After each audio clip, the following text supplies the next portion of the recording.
اعوذ باللہ من الشیطان الرجیم بسم اللہ الرحمن الرحیم۔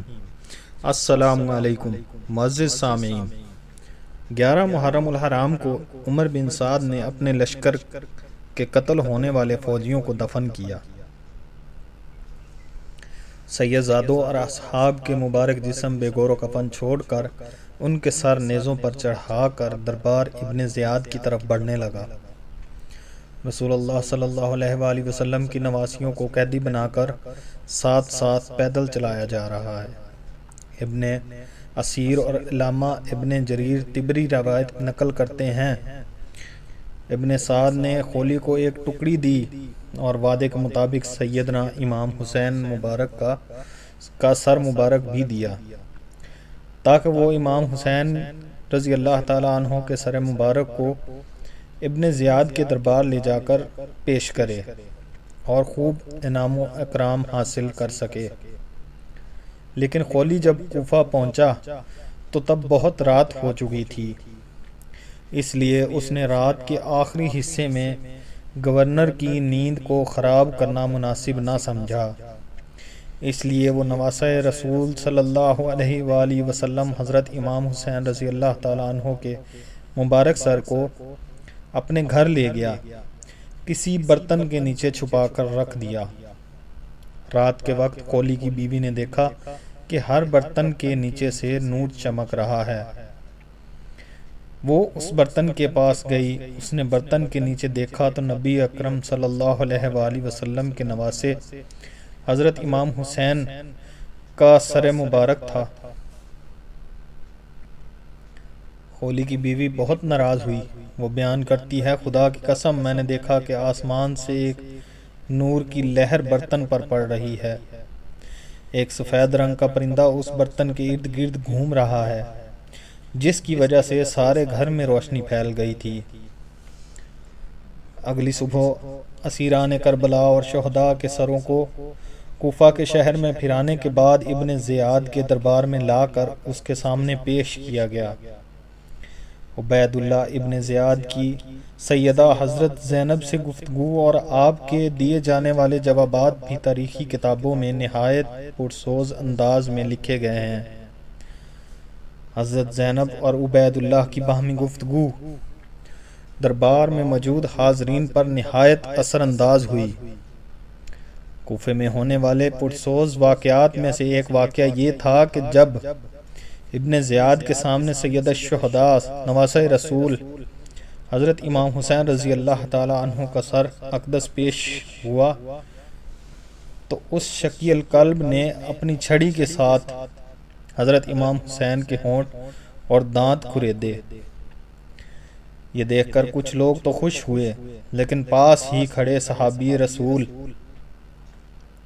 حضرت زید بن ارقم دھاڑے مار مار کر رونے لگے اور ابن زیاد سے کہنے لگے، خدا کے لیے اس چھڑی کو ان ہونٹوں سے اٹھا لو، اللہ کی قسم میں نے بہت مرتبہ ان ہونٹوں پر رسول اللہ صلی اللہ علیہ وآلہ وسلم کو بوسہ دیتے ہوئے دیکھا ہے۔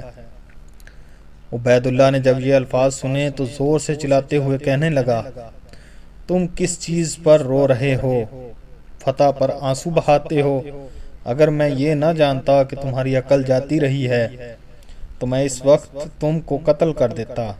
بوڑھے صحابی ابن زیاد کا یہ جواب سن کر دربار سے چلے گئے۔ پھر مولا حسین کے سر مبارک اور آپ کے خاندان کو شمر و طارق بن محفر کی نگرانی میں یزید کے دربار میں پیش کرنے گئے شام کی طرف روانہ کر دیا گیا۔ تاریخ خون کے آنسو روتی ہے کہ جب یہ قافلہ شام پہنچا تو وہاں جشن کا سماں تھا۔ یزید کے کہنے پر راستوں کو سجایا گیا تھا۔ زہر بن قیس نے میدان کربلا کا شروع سے لے کر آخر تک کا واقعہ سنایا۔ اس کے بعد ایک سونے کے تھال میں رکھ کر حضرت سیدنا حسین رضی اللہ تعالیٰ عنہ کا سر مبارک یزید کو پیش کیا۔ جب سیدنا حسین کے سر مبارک کی توہین کرنا شروع کی تو وہاں موجود کچھ لوگوں نے اعتراض کیا، جنہیں یزید نے فوری طور پر اپنے دربار سے نکل جانے کا حکم دیا۔ ان میں یحییٰ بن حکم اور صحابی رسول حضرت ابو برزہ اسلمی شامل تھے۔ پھر بی بی زینب نے ایک تاریخ ساز خطبہ یزیدی دربار میں دیا، جس سے دربار میں جتنے بھی لوگ جمع تھے سب کے دل لرز اٹھے۔ پھر یزید کے کہنے پر اس قافلے کو قید میں ڈال دیا گیا۔ آزادی کے بعد جب سید زادیوں کا قافلہ حضرت امام زین العابدین کی قیادت میں مدینہ پہنچا تو وہاں پر قیامت صغریٰ برپا ہو گئی۔ لوگ نبی کی نواسیوں کو دیکھ کر دھاڑے مار مار کے روئے۔ حضرت امام زین العابدین کی نظر جب روضہ رسول صلی اللہ علیہ وآلہ وسلم پر پڑی تو آپ بس اتنا کہہ سکے، یا رسول اللہ صلی اللہ علیہ وآلہ وسلم، اپنے نواسے کا سلام قبول فرمائیں۔ بس اس کے بعد مدینے میں ایک نہ تھمنے والا آنسوؤں کا سیلاب آ گیا۔ اب آپ کو بتاتے ہیں کہ شیر خدا کے شیر حضرت امام حسین کا سر مبارک کس نے اور کب دفن کیا؟ حضرت سیدنا امام حسین کے سر مبارک کو دفن کرنے کے متعلق 5 روایات میں مختلف جگہوں کا ذکر ملتا ہے۔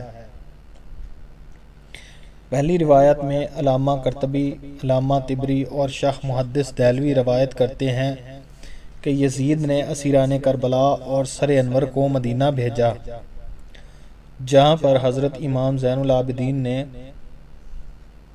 سر مبارک کو حضرت حسن یا حضرت سیدہ فاطمہ سلام اللہ علیہ کے پہلو میں دفن کر دیا۔ دوسری روایت میں ابو ریحان البیرونی کہتے ہیں کہ اسیرین کربلا نے 40 روز کے بعد کربلا واپس آ کر